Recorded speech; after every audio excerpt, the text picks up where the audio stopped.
Hello everyone! Today we have a special guest named Erika LaCasse, and she's going to tell us about her story, how she graduated from Cornell and then eventually started CassCaps with her father. And in addition to that, she's also going to be a consultant at McKinsey. So it's a really interesting story to see how everything worked out, especially because she started with her father during the COVID-19 pandemic. Like, what kind of story is this? Like, who started a business during the pandemic? She did. Hi everyone, thank you so much for having me, Christine. I'm really happy to be here. Can you give us a short intro about yourself, either about your background or your career or your professional or personal background? Just to give a really short intro, my name is Erika, and I actually was born in Brazil and grew up in Latin America, both Brazil and Mexico. And then I just recently graduated from Cornell in December 2019, studying applied economics and management. While I was at Cornell, I was heavily involved on campus. I was a Division I varsity diver.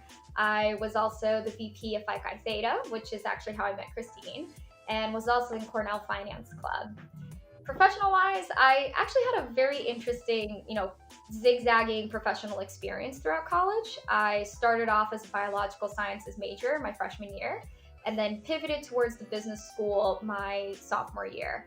And that's kind of where I had, three main internship experiences.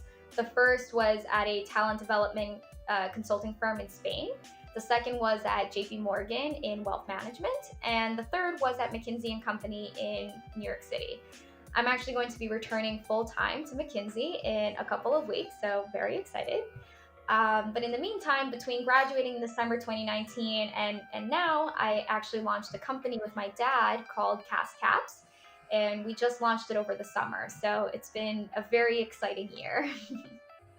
I guess I'm going to ask you the icebreaker that I have been asking to every guest that I had on these interviews. And that is, if you had all the time in the world, what would you be doing? I would try to learn every language. I know that sounds a little bit nerdy and cheesy, but I think languages are very beautiful. I actually speak 3 languages myself and have always been trying to learn more languages. My mom speaks 7, my dad speaks 5, my sister speaks 4, and I guess I'm the straggler at 3. But my sister and I, since we were very young, we always joked around how we wanted to, beat my mom and learn more languages than her. So we're halfway there. We're getting in there. Okay, so we're gonna go right into some more personal questions. What do you wish you did more of or less of? And I think because of the COVID-19 quarantine, this is probably something that we're thinking even more so because we're just trying to either wind down or even do more of something because it's almost like New Year's resolutions on steroids. I agree. I guess one of the things that I did more of is unplug from the world. I think, we live in a society where we're all very dependent on, social media, on our laptops, on our phones, and we're always glued to them. And I kind of wish I wasn't so obsessed with checking my email or, being next to my phone. And if I could just leave it on the table and go out for a nature walk, that's what I wish I did more of. Less of, I guess, stressing out about things that don't really matter.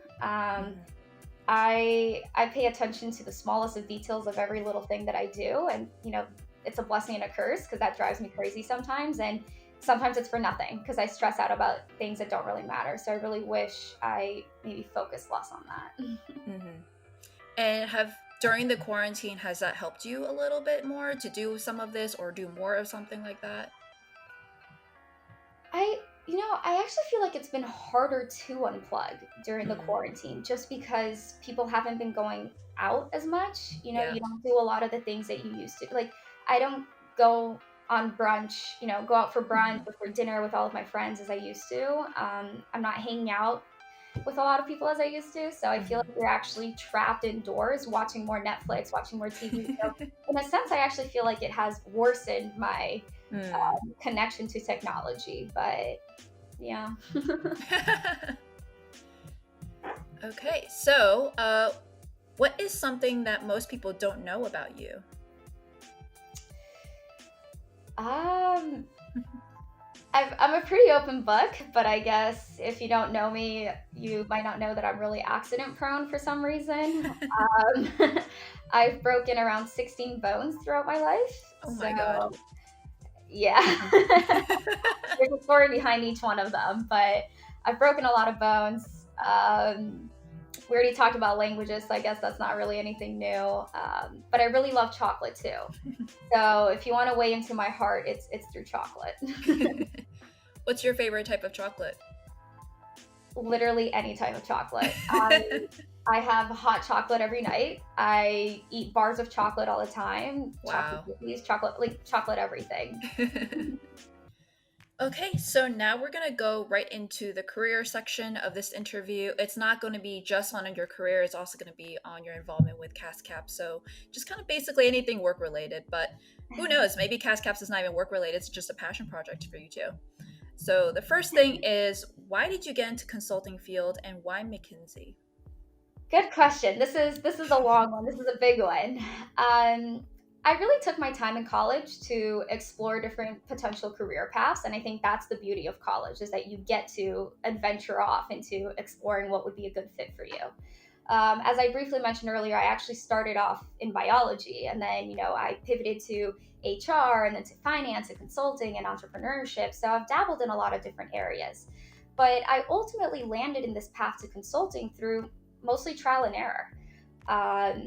As I was saying, the beauty of college and internship is that you get to explore and find your passion and path before you have to fully commit to it. So I remember actually I guess it was my sophomore year when I received the call that I received an internship for JP Morgan in wealth management.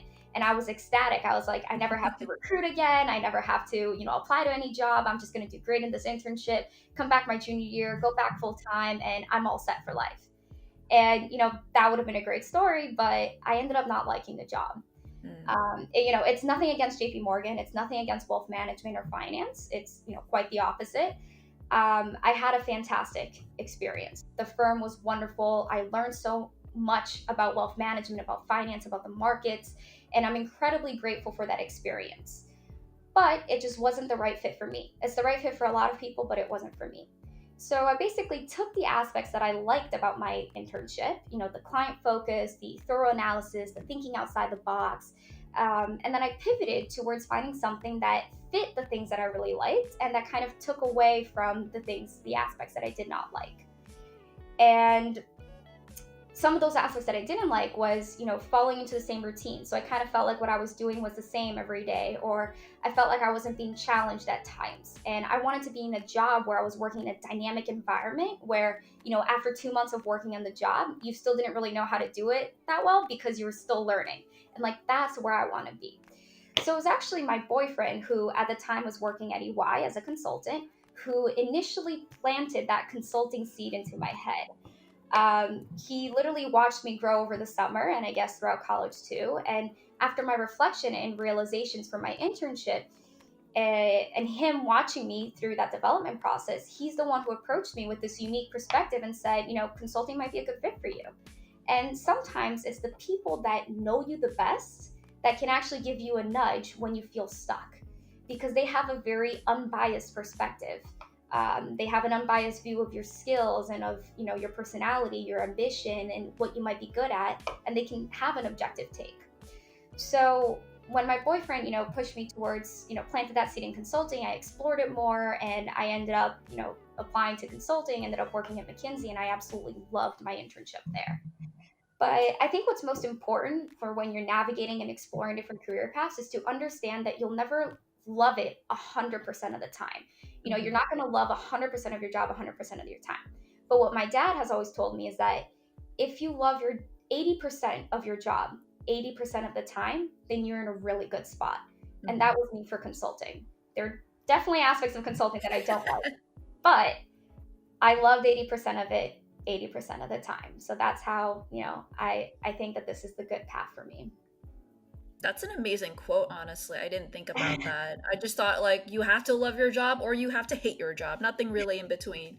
But I'm actually pretty curious now, what was that 20% that you didn't like? Yeah, so the biggest one was waking up super early to catch a flight. I know that might sound very superficial, but I love sleep.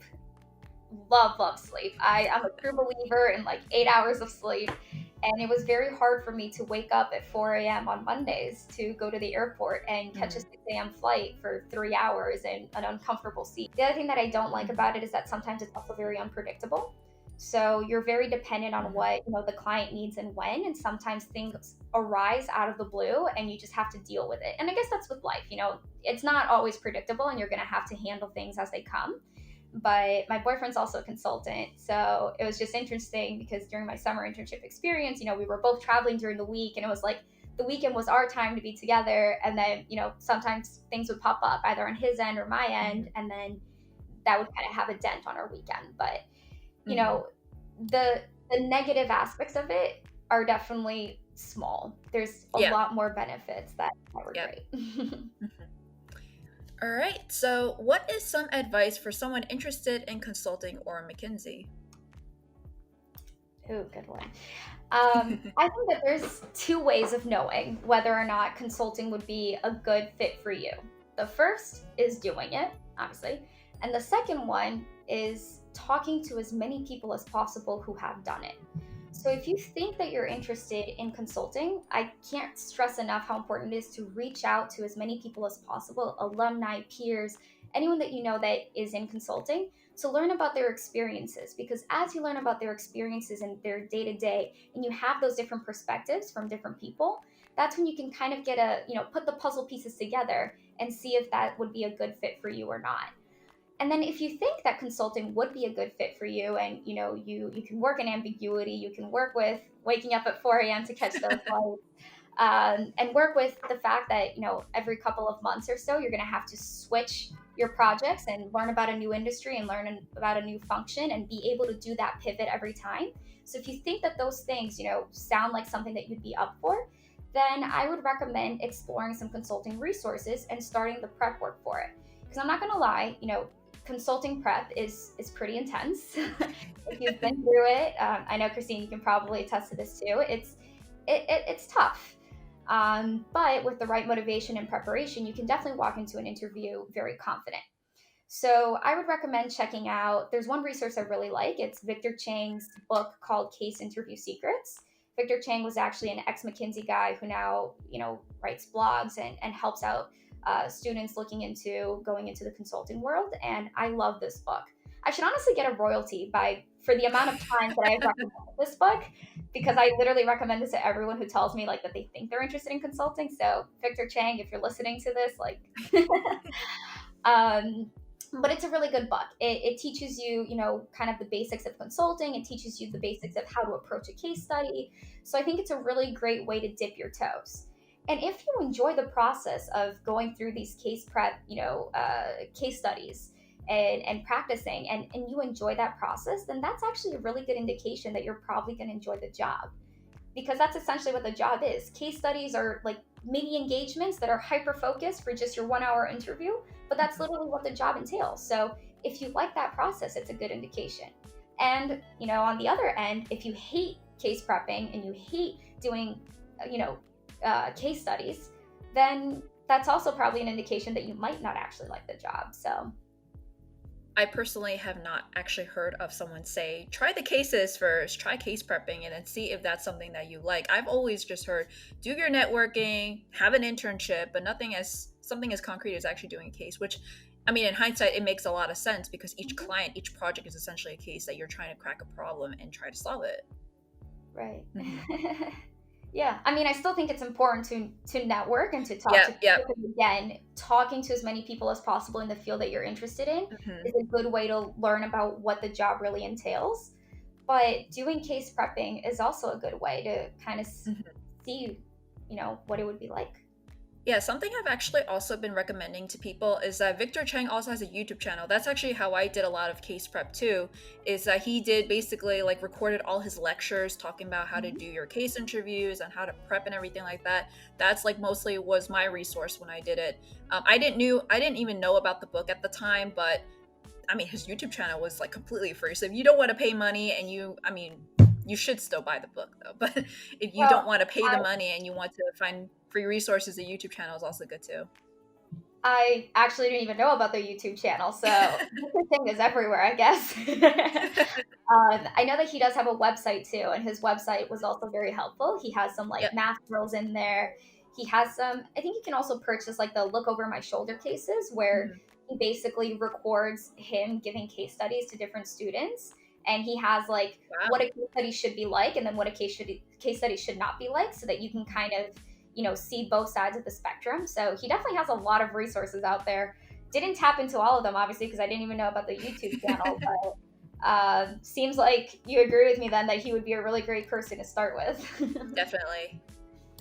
And so just like moving over into CassCaps, you also made a Kickstarter campaign for your startup and product CassCaps. Can you tell us about how that came to be and how it even like unraveled? That's like that's like during the summer, which is, I don't know, very small, but ended up becoming really big. Yeah, so there's a lot that I can say about CassCaps. It's been an incredible journey, but I guess just to start with what CassCaps even is. It's a patented cap that goes on spice jars, and it eliminates the need for measuring spoons by measuring straight out of the bottle. So the cap allows you to select, between a quarter and half a teaspoon, and then you just flip the bottle with the spices in the cap, and you twist it, and then depending on what you selected, that amount is what's dispensed out of it. So it's basically a way to eliminate measuring spoons. And the story behind it is actually kind of bizarre, but my dad came up with this idea about 25 years ago when he was working in the food industry. He was working for Chiquita Banana, and he was always interested in like kitchen gadgets for some reason. And he was baking bread with my mom, and he got very frustrated with like measuring out the dill and the rosemary and like all of the little spices that went into the bread. So he literally was like, I wish you could just measure straight from the bottle. But he was young, he didn't have money, he was, working full time, so it wasn't something that he could really explore. And it wasn't until, about 5 years ago when he retired from the corporate world that he decided to give, what's now CassCaps another shot. So he hired a contract engineer, he filed a patent, and he was granted a patent. He, developed some of the preliminary designs. He 3D printed some prototypes, but at that point, he had invested a lot of, time and energy and money to it, and he kind of wanted to just retire, so he left it there.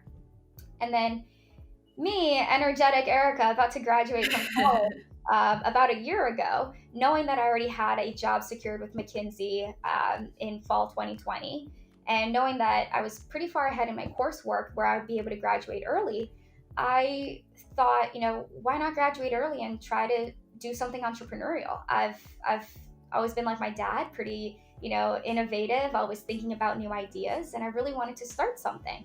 And my dad convinced me that there was no way that I would be able to bring, a concept that I had in my head all the way to market in just 8 months, which is like what I had at that time, right? So he told me, that takes a lot of time, but why don't you just take over my half-baked CassCaps idea? It wasn't called CassCaps then, but why don't you just take over my spice measuring cap idea? And that's kind of when my dad and I decided to partner together, and we started CassCaps together. So we picked up where he left off with the 3D printed prototypes. We continued with all of the design, the final works, adding new features, taking out some features, improving the design until we finally finalized it. And then we, talked to different manufacturers, and we lined up our injection molding facility, our manufacturer, and kind of got everything together. And then we just recently launched our Kickstarter campaign in August, so this summer. And it was incredibly successful. It was more successful than we could have anticipated. We're extremely happy with the results. And it's just been an incredible experience to, just a year ago from today, be thinking about doing this, and then now having actually, launched it. We're in the middle of manufacturing. We're very excited to fulfill our orders from Kickstarter and see where it takes us. So How is life working with family? What do you guys do when there are disagreements, especially if you are mixing in family with business? It's just like very, I don't know, it's a very blurry line there in terms of like, I'm just imagining people screaming at Thanksgiving about like, you're supposed to do this, you're supposed to do that. So I'm just curious, like, how did you guys go around this? this is a very tricky question, and it's inevitable. Working with family is bound to bring up some disagreements. I'm very, very close with my dad. Throughout college, I would literally call him every single night, and I'd call my parents every single night and talk to them. So I've always been very close to my dad. And the one thing that we agreed with, starting business together on CassCaps, is that we did not want to jeopardize our relationship regardless of how the business went. So it might sound kind of, tough, but we actually created an internal contract where we literally physically signed a contract devising, what our roles were and what was expected out of each other, and how much finance was him contributing, me contributing. Like, we literally were very upfront about what our expectations were from each other, to make sure that if things got heated at any moment, we could always go back to it and remember, that our relationship as father and daughter comes first. Between, that, like, family comes first, then our business, and we wanted to make sure that nothing would cause a fallout in the future. So that was something that we were very diligent with doing from the beginning. Now, of course, we still have a lot of arguments, and I'm very similar to my dad, which is great and which is also terrible, because we both have very strong opinions, and we're very, we have very strong opinions. So we clash sometimes. I feel very strongly about doing it this way, and he feels very strongly about doing it that way. But this is where we kind of, if things get too heated, we just take a step back, and we try to separate the emotion and the family side out of it, and just concentrate on, the business side of it, like what makes sense for the business and for the future and for this and for that. So it is hard sometimes to split the two, but I think that being upfront from the beginning on what the expectations are, and making sure to pause and take a step back if things do get heated, is the most important aspect of working with family. And also, is there a misconception people usually have of the entrepreneurship process? I'll admit this too. When I wanted to start my company last year, I was just like, oh, this will be great. I have 8 months. 8 months is so much time. Like, in 1 month, we'll finalize the design, and then we're going to manufacture it for 2 more months, and then we're going to sell it, and then we're going to be done. And like, in 5 months, this is going to be done. That's not how it works at all. There's so many different curveballs. There's so many different things that you have to think about. And I think a lot of people might not realize that in the beginning. And it's something that you kind of get introduced to pretty early on into the process, as you're starting your own company. But the amount of work that actually goes into it is pretty overwhelming at times. And it's not always a straightforward path. As an entrepreneur, you really do wear like 50,000 hats at the same time, because especially our team is predominantly just my dad and I. So we're literally in charge of everything. And that can be overwhelming if you don't plan it right. So I think sometimes people forget that, there's a lot of moving parts. There's legal, there's manufacturing, there's marketing, there's customer service, there's sales, there's, you are all of it. But then the other thing too that I think that there's a misconception is that it's always going to be, breezy, and you're going to get a lot of support along the way. Yes, you will get a lot of support from friends and family, and yes, you'll get, a lot of support for being like a small business and a startup, and there's a lot of people who want to see you succeed. But there's also a lot of mean people out there, and I will say that you kind of do have to have tough skin, and that's one realization that has really hit me hard over this past year. It's that for any entrepreneur or anyone starting a business, or even you with this YouTube channel and starting something new, most people, I mean, not all, but most people have really good intentions, and they want to share with the world something that they find very valuable. Whether it be me with CassCaps or you with your podcast, like, we want to share new things with the world. Right.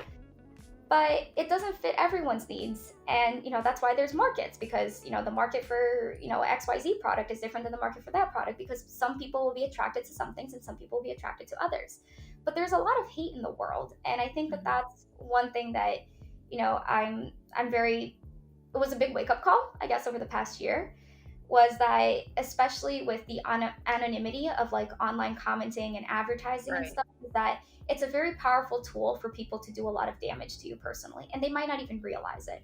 So to anyone who's watching this, even if you don't agree with a new product that's coming out in the market, you might not be the target, but that doesn't mean that you should be putting that person down or that company down. You might think that it's a big corporation, but like CassCaps, for example, it's just 2 people on the other end.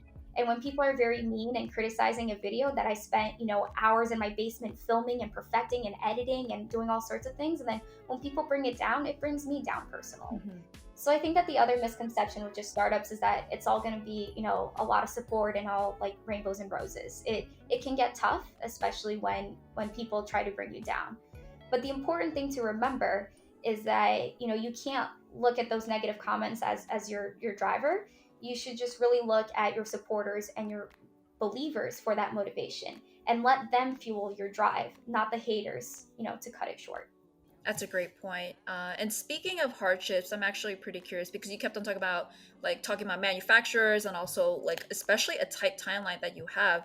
How did you guys manage through this COVID-19 pandemic, especially starting during the pandemic, not even just like trying to stay functioning? Yeah, so everything for our company started to really pick up around, February, March, which is also when the pandemic also kind of, hit the strongest or started to really, ramp up. And there was a point where we were debating whether or not it made sense for us to start a company right now. We're like, there's so much uncertainty in the world. We don't even know what's going to happen, a week from now. Like, is this really the right time to be starting something? But the pandemic, my parents were building a house, and the pandemic brought my entire family back under one roof. As we kind of did more of that, soft stuff that wasn't fully committing to it, we realized we were getting a lot of support from it. And we decided that it did make sense for us to move forward, especially since we were all there to collaboratively work together under the same roof. And some of the hardships that we faced, we faced a lot of them. There were a lot of supply shortages in areas that you wouldn't expect. There was a point where we were bottles, for example, like spice bottles. You would think that, those would be readily available, but literally all suppliers were sold out of spice bottles. Wow. And that's literally a part of our product. And it was just like doing a lot of research to make sure that we had all of our ducks lined up because there was a lot of supply shortages in different areas. Manufacturing facilities, for example, were also shut down because manufacturing was supposed to be for only essential items. So obviously CassCaps is not essential, which completely understandable, but that also put a damper on, our manufacturing capabilities and on our timeline because we weren't able to manufacture when we were actually ready. And then, of course, you have the fear of the unknown and debating or not, whether or not this was still a good time to do it. So there was definitely a lot of hardships, but it's just taking one thing at a time. And if a problem comes up, you try to problem solve, try to see what are the potential alternative solutions, and kind of just take it day by day, problem by problem. So something that's important when it comes to the COVID-19 pandemic is that you're just basically going to go stay at home. You're all stir crazy. So what were some things that you guys did to at least stay sane or help with your mental and emotional health? I think it was just always having a plan. So I think part of what drives you crazy too is if you don't really know, like being anxious about not knowing what's next, I think is what really drives people crazy. Yeah. So if you have some sort of a plan, then you have goals to work towards, and that kind of makes that time not feel like you're wasting it or not feel like you're not doing something useful for it because you're working towards a goal and you have a plan set out to reach that goal. So like I said in the beginning, when everything was truly locked down, like no one was walking out, we turned our kitchen into literally a videography studio where we were doing our cooking vlogs. So if you look at CassCaps Instagram, I made a lot of cooking videos showing how to use our product and stuff to try to create a community of food lovers. So we would literally, we would only go grocery shopping, but we'd buy a ton of groceries. And then every single day, like my mom, my sister, and I would make these cooking videos. And there was a purpose behind them. It was to build out our social media platform, and it was engaging. And, we ate a lot of really good food that month, different recipe every night. But we always had a goal to work towards. So then, it also came to the part of like, okay, now we have to start the Kickstarter video. So it was like, let's dedicate this day to doing all the script writing and shooting the video and editing it. And then we also have to figure out our packaging. So let's dedicate this day to like designing our packaging and ordering it and figuring out what company we want to partner with. And we just had a plan in place. And I think that is what kept us sane is, again, having the plan and working towards a common goal. Mm-hmm. So it's essentially like order within chaos, or try to put order to chaos. On the same lines, what were the important lessons that you learned along the way? I've made so many mistakes, and I think that's literally lesson number one is that you are going to make mistakes along the way. There's no avoiding it. You can be the most cautious person who does all of the research in the world, and you're still going to make mistakes. So I think a really big lesson there is to accept the fact that you're going to make mistakes, and when the mistakes come along, don't try to beat yourself up for it, but rather learn from that mistake and then try to mitigate the impact of that mistake. But just accept that it's there because it's going to happen. And then another thing that I really learned from this process was that whenever you plan something, whether it be a timeline or whether it be some sort of budget or model, you always have to give yourself some breathing room. If you think that it's going to take you 3 months to do something, budget 4. If you think that it's going to take you X amount of dollars to do this, budget 2X. Because one thing that I've learned for sure from this whole process is having some working room from the beginning when you're budgeting and when you're making your timeline and when you're making your financial budgets, it's really important so that you can have a more realistic, holistic picture. There's going to be a lot of hidden costs. There's going to be a lot of, hidden rocks on the road. And if you give yourself breathing room from the beginning, you'll be able to kind of, anticipate those. So I'm curious, what were some of the mistakes that you guys made, or you specifically, if anything? So many. I think one of them was probably shipping was one of the mistakes that we made, and I'll openly talk about this. Shipping is really expensive, and I think that the Amazons of the world who are offering 2-day free shipping have also kind of ruined the perception, but from the customer's expectations of shipping are very different. Because I admit, I even expect shipping to be free for all sorts of things, right?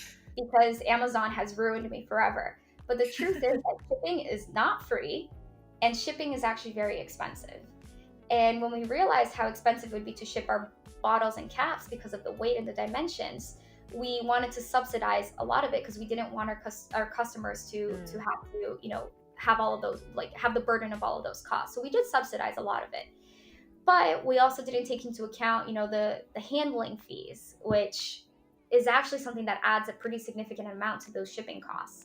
And international shipping, for example, we also didn't realize that there's you can deliver duties paid or deliver duties unpaid, which means your international person in the UK will either receive their package right in their first step and all of the duties will be paid, or it's going to arrive at a customs facility and then they're going to have to go there, they're going to have to pick it up, they're going to have to pay VAT, and that's a negative experience for them. Right. So there's just a lot of little implications of shipping that we didn't realize, and we ended up eating, a lot of money because we don't want to upset our customers. So we assumed, we understand that we recognize the mistake, and we are not going to relay any financial, additional financial burden to our customers. We're going to eat it, but it was a pretty heavy, mistake. Or just something as simple as shipping that you might not think too much about. But it's things like that. Yeah. Yeah, so when you mentioned customers, did you have customers separate from Kickstarter, or were they solely Kickstarter customers? Yeah. So right now our goal is on fulfilling Kickstarter orders because they were our initial supporters. Our Kickstarter campaign was our first launch. So the 1,200-ish people that supported us on Kickstarter, those are our true first supporters that we're going to, they're our priority. However, we're also looking into starting a pre-order store where people who missed out on the Kickstarter campaign but would still like to support the company and purchase CassCaps will still have the opportunity to do so. So we will open the doors for new customers, so to say. Okay, sounds good. And those links will be down in the description down below. So if you want to have some CassCaps, you have the opportunity. So this is just going to be mostly on a general question on, you seem to come from a background of innovation and problem solving for Phi Chi Theta to consulting to CassCaps. Have you always been like that? What's your story behind that? I think I have always been very intellectually curious. And again, earlier when we talked about, what motivates me and what drives me, and I always said it's learning and it's growing and it's developing and it's just, that sense of accomplishment at the end of beating a challenge. And I really do think that I've always been intellectually curious. And when I was thinking back on this, when I was little and I was living in Mexico, I was probably 7 years old, maybe 7 years old probably. I started a company with my sister, her name is Tammy, and we called it T&E Company. My sister and I, we had 2 customers, my mom and my dad. Now you're like, what the heck is this company? Well, my sister and I hated doing chores. And we were trying to find a creative way to get out of doing chores. So we decided to build T&E Company to basically charge our parents for us to do the chores that we were supposed to do anyway. And my dad, being the businessman and the entrepreneur himself, he actually played along with it. And he's the one who taught me how to use Excel. So he literally gave me like this really old laptop. He opened up Excel and he showed me, how to do a sum formula and just how to like literally set up Excel. We literally created all these light items of chores that we were supposed to do anyway. And I put dollar amounts to them. It was also ridiculous. I charged my parents like $300 to feed the dog. 7-year-old Erika didn't know what the value of money was. But the point was that we literally created a business to charge my parents to do our chores. And my sister and I thought that we were so clever. But my dad was actually the real clever one, because every time we would do our chores, my dad, who showed me how to do the spreadsheet, he would always be like, oh, just add it to our tab, like just add it to our tab, as in like the spreadsheet. And he's like, we'll pay you in check like at the end of the year, which he never did. So basically, T&E Company has about $1 million worth of debt to be collected from my parents. But that silly example just literally goes to show that even when I was very little, I was always thinking of innovative ways to do something, to start something. And T&E Company was my first real company. That is so cool. I like, honestly, your dad seems to be so amazing. He seemed to be like not only just a good businessman, but also a good father. I mean, I guess in a way that they're teaching you lessons, but you're supposed to be owed $1 million. I guess that's, I don't know. He's in debt now, but I guess you paid your debt by your involvement in CassCaps. But wow, that's definitely like a fun story to tell.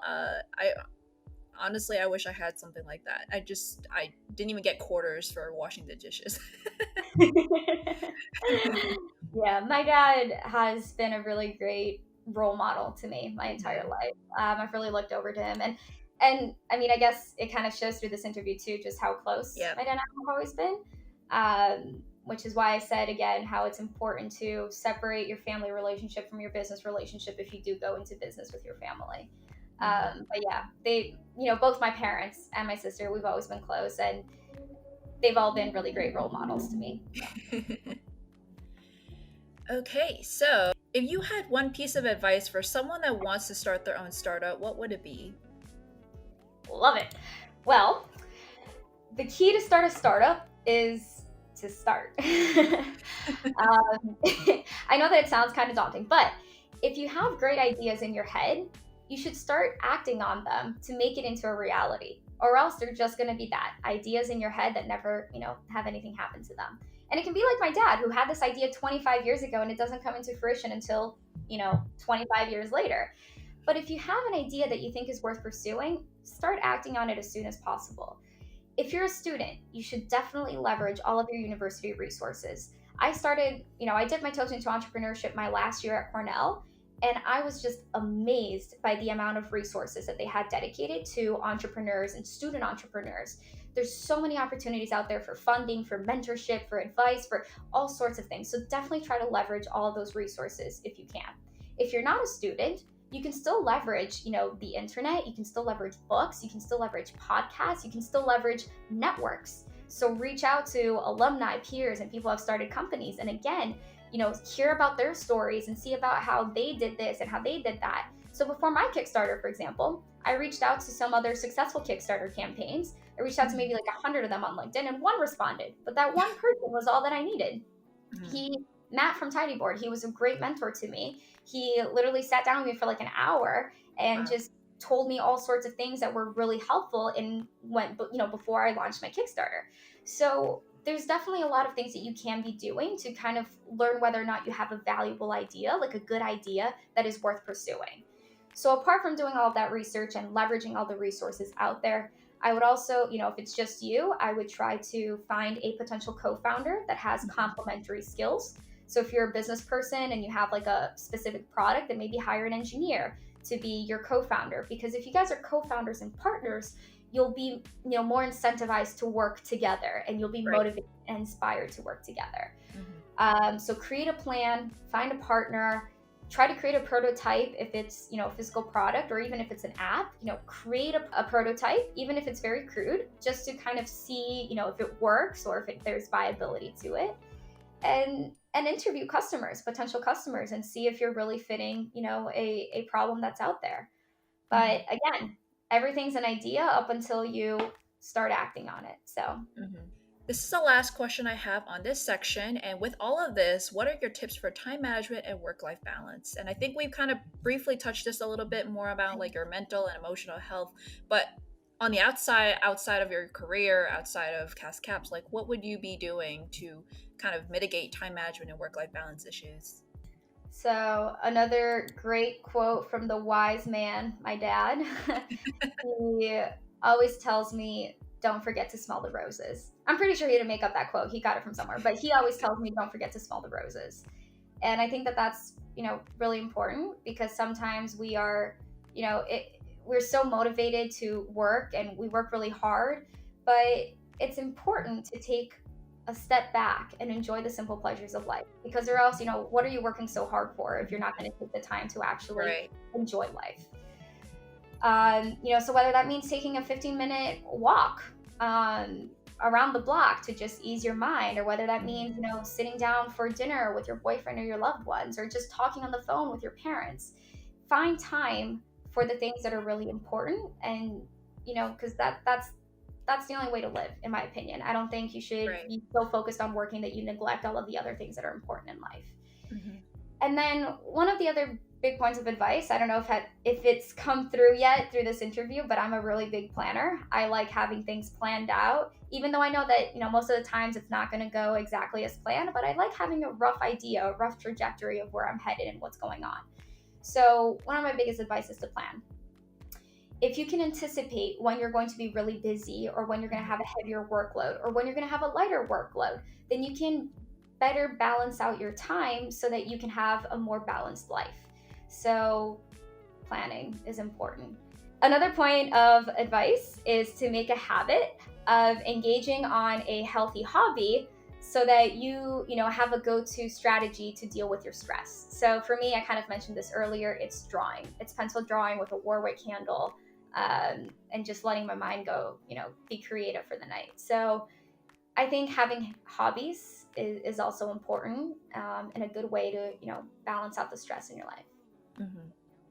And I know this is like a little probably not going to be possible, but did you start any quarantine hobbies? I know like probably any of your free time was probably used on CassCaps or on drawing with your Warwick candle, but did you have any like quarantine hobbies that everyone's talking about, like baking something or going on new walks or even, I don't know, starting new workouts? So I think cooking, it's kind of like an obvious one because like CassCap is all about cooking and I had to literally start a cooking video. So I became a lot more in tune with cooking and with baking and using spices, which, it's kind of funny because before I used to never really cook with a lot of spices. But as I've grown CassCaps and created these recipes with lots of spices, it's so amazing what they can do. So definitely something that I've done a lot more during quarantine is cooking and exploring in the kitchen. I really like baking. Actually, not really baking. I really like decorating. So like pencil drawing. I've always been creative with, like the details on the outside, but so I don't love baking, but I love decorating cakes that I bake. And that's actually always been a hobby of mine. You can ask all my friends. I'm always happy to find an excuse to bake someone a cake just so that I can decorate it like very intricately. So that is the end of our career segment, and then we're going to move into more about the women's segment. So, what are some challenges that you have faced as a woman? So, anything that could be career related or personal related or anything like that, and how did you overcome that? This is a really interesting question because, to be completely honest, whether I was interning in finance or consulting or whether I was talking to contractors with CassCaps related things, I never saw myself as female versus male or like young versus old. I kind of just saw myself as, maybe it was just me being naive, but I never really, compared myself to anyone else. I just kind of went in as me.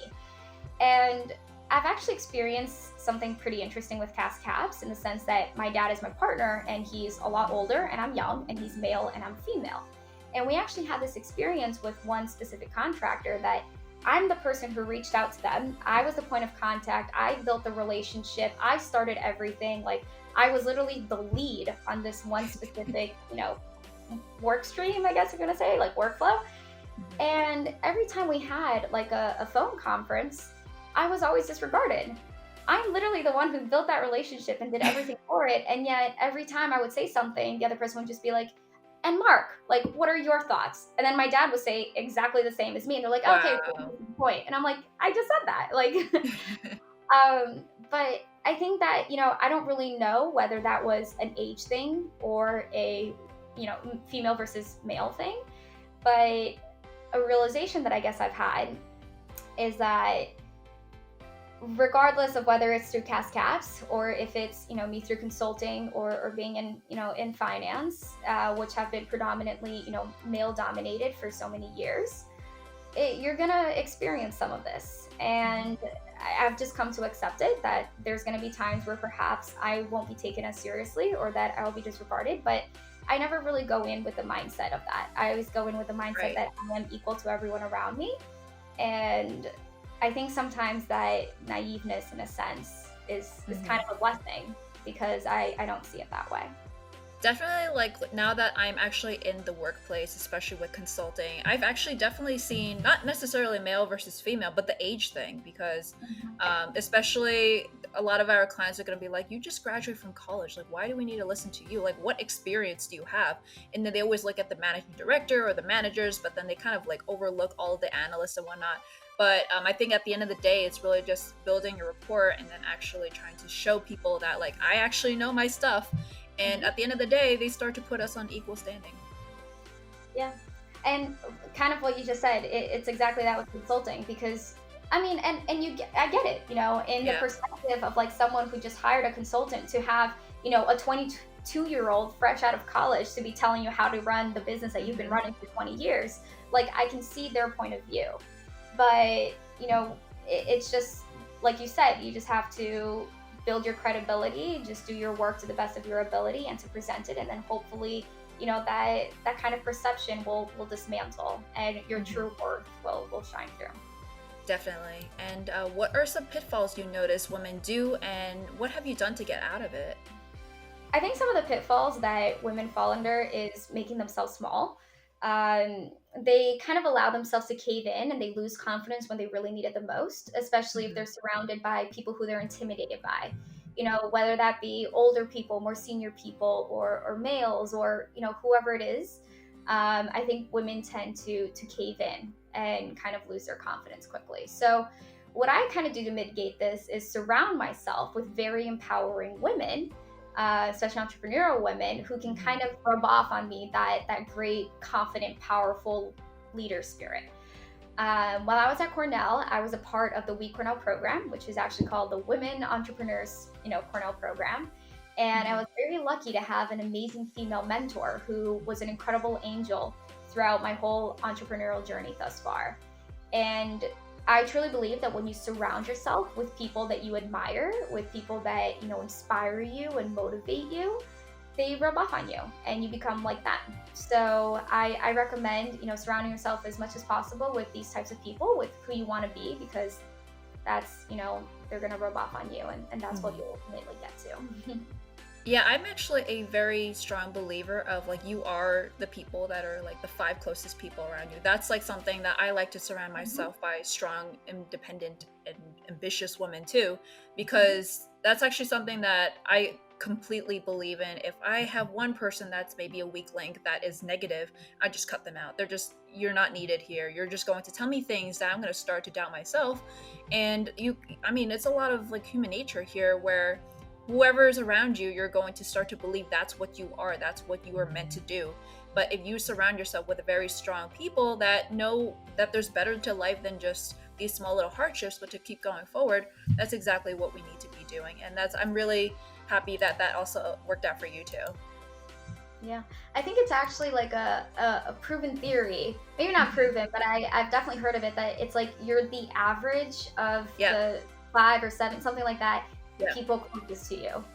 So surround yourself by inspiring and motivated and amazing people, and that's what I hope to be the average of. And since you are also a Phi Chi Theta brother and now alumni, can you tell us about how did your experience at Phi Chi Theta help you today? My PCT experience has helped me in a variety of ways. I was actually part of the first class of Phi Chi Theta at Cornell, so I had a pretty interesting and pretty unique experience. So again, PCT was brand new, and it was in a pretty saturated, space market. Cornell already had 4 other business fraternities on campus, so a lot of what we did with Phi Chi Theta was try to differentiate ourselves and kind of, show how we were different. So my experience at PCT was quite entrepreneurial, since we were essentially like a new company that needed to market themselves, right, to attract good customers, new members, and establish their credibility, differentiate themselves from competitors, which were other, business frats and business clubs, and who wanted to add value to all of the students at Cornell. So that's where we became very creative in offering things that other business fraternities were, not offering and didn't create yet. And we were building ourselves to be the strong organization that we are today. So as a vice president for a couple of years, I had a very hands-on experience, problem solving with other great leaders in the organization to grow and improve it. So sitting in those round tables, problem solving with such a dedicated and enthusiastic group of people shaped a lot of how I problem solve and a lot of how I look at things today. And when I actually started my startup, CassCaps, PCT was one of my biggest community of support.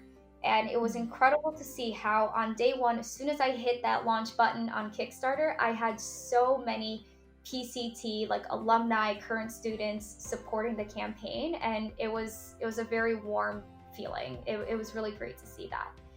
But something else that I wanted to bring up to this was that I had a unique experience with a coffee chat, the very famous PCT coffee chats that members have with potential new members. I met with a freshman who was undergoing the new member education process.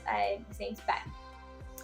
Ben ended up being my marketing lead for CassCaps, because during our coffee chat we talked about my company, and it was just getting started because this was a year ago. So we just talked about what my company was, where I was thinking about heading, and what I wanted to do with it. And then Penn told me about his interests and his past work, and he ended the chat with, "Let me know if you need any help. I'm interested." And bam, little did he know that that sentence would be the catalyst to me bringing him on to our team. PCT then, created a very valuable connection for both Ben and I. I received excellent help with my marketing strategy throughout, CassCaps' launch and preparation for the Kickstarter, during the Kickstarter, and even now post Kickstarter. And Ben received arguably one of the best experiences that a freshman could have, received with a hands-on role in a startup's successful launch. So thank you, PCT, for that. Wow, that is definitely an amazing story, and everyone knows that it's very difficult to get an internship as a freshman, and he got basically the best experience of being at least the very early stage of this product that will eventually start to blow up. Yeah. And I literally told him, I was like, you can literally put on your resume that you helped a company raise $88,000 in 1 month in sales. And you were the chief marketing officer. Like he was instrumental to our growth and to a lot of our marketing strategy. So it was a great experience for both of us. Definitely. Okay, and that is actually going to be the conclusion of our interview. We're going to go a little bit more into an outro. So what have you been up to lately? I'm hearing a lot of sirens. I think you just moved into New York City, so I'm curious about how that experience was, especially during the pandemic too. So I'm just curious about what have you been up to, and how can we find you on social media? Yeah, so spot on. I did just move to New York City. I actually just moved to Brooklyn.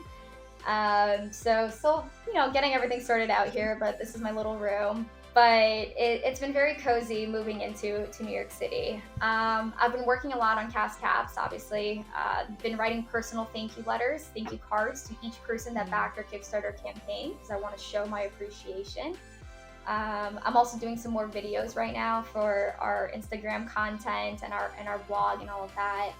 And honestly, just trying to enjoy the last 2 weeks of freedom before I'm out in the corporate world. Starting off my corporate career. So yeah. And then in terms of social media, my Instagram is Erika_LaCasse. And then you can also connect with me on LinkedIn.